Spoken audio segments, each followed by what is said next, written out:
আসসালামু আলাইকুম প্রিয় দর্শকবৃন্দ, আজ আমি দাঁড়িয়ে আছি মক্কার ঐতিহাসিক ইব্রাহিম খলিল রোডে, যা সরাসরি নিয়ে যায় পবিত্র কাবার দিকে। এই রাস্তার নামকরণ করা হয়েছে মহান নবী ইব্রাহিম আলাইসাল্লামের নামে, যিনি আল্লাহর নির্দেশ ও পবিত্র নগরীতে কাবা নির্মাণ করেছিলেন তার পুত্র ইসমাইল আলাইসাল্লামকে সঙ্গে নিয়ে। এ রাস্তা ধরে হাঁটতে হাঁটতে মনে হয় ইতিহাস যেন জীবন্ত হয়ে উঠেছে। আমি এখন যাচ্ছি পৃথিবীর সবচেয়ে পবিত্র স্থান মসজিদুল হারাম। এই মসজিদের মাঝখানে অবস্থিত পবিত্র কাবা শরীফ মুসলমানদের কিবলা। বিশ্বের প্রায় 200 কোটির বেশি মুসলমান প্রতিদিন 5 ওয়াক্ত নামাজে এই কাবার দিকে মুখ করে দাঁড়ান। এইগুলো কবিতর কি এখানে এমনি আসে? হ্যাঁ, এগুলো সব অক্ষ করে গিল লাটিন অক্ষ করে অন্থাটেরা পায়। আচ্ছা, অন্থাট মুসলিম নৌবে অন্থাট ওরা ফ্যামিলি করে তাদের বিশাল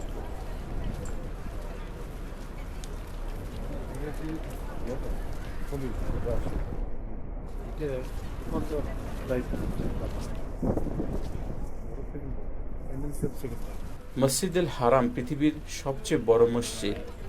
এর ধারণ ক্ষমতা প্রায় 20 লক্ষর বেশি মুসল্লি একসাথে নামাজ আদায় করতে পারে।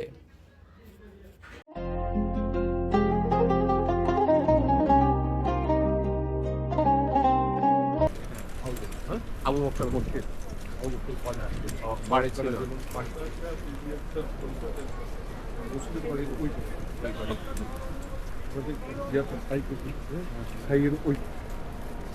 সাফা মারা আর ওই দেখলো।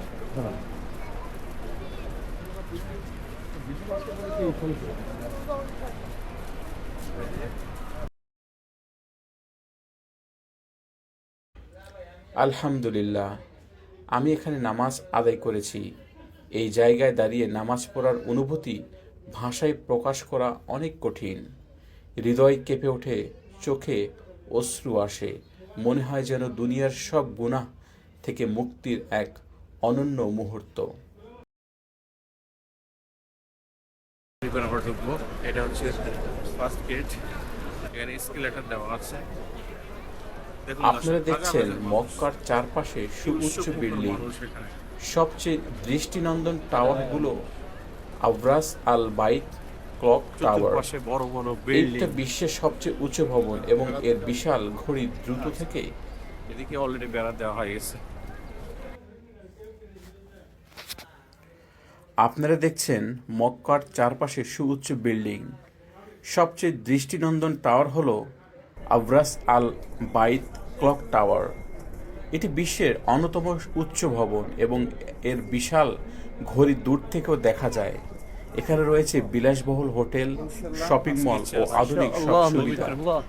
কিন্তু আশ্চর্যের বিষয় হচ্ছে আধুনিকতার মাঝেও কাবার সামনে দাঁড়ালে মনে হয় হাজার বছরের ইতিহাস একইভাবে জীবন্ত। এই শহরে জন্মগ্রহণ করেছিলেন প্রিয় নবী হযরত মুহাম্মদ সাল্লাল্লাহু আলাইহি ওয়াসাল্লাম। এই শহর শুধু একটি নগরী নয়, এটি মুসলমান উম্মাহর হৃদয়। গরমটা ফিল হচ্ছে না।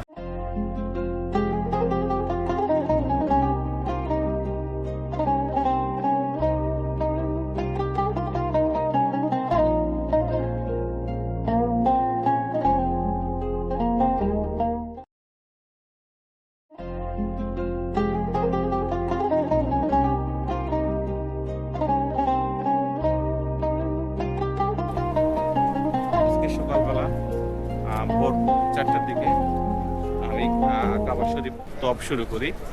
সেখানে 7 পাক দিয়ে আর কি, তারপরে 2 রাকাত নামাজ আদায় করি, তারপরে সাফওয়া এবং মারওয়া 3 তলাতে সেখানে দিয়ে আমাদের সাই করতে হয়েছে।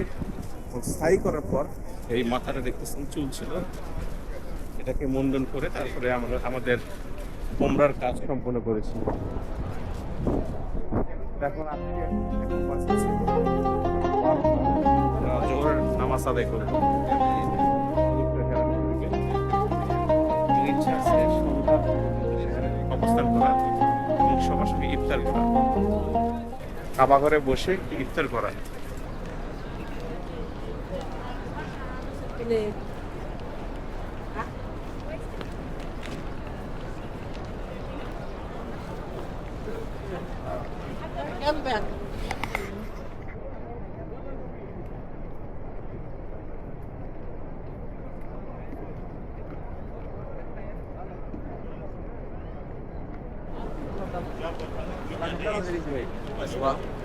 Ke sa talata lang kire na ako.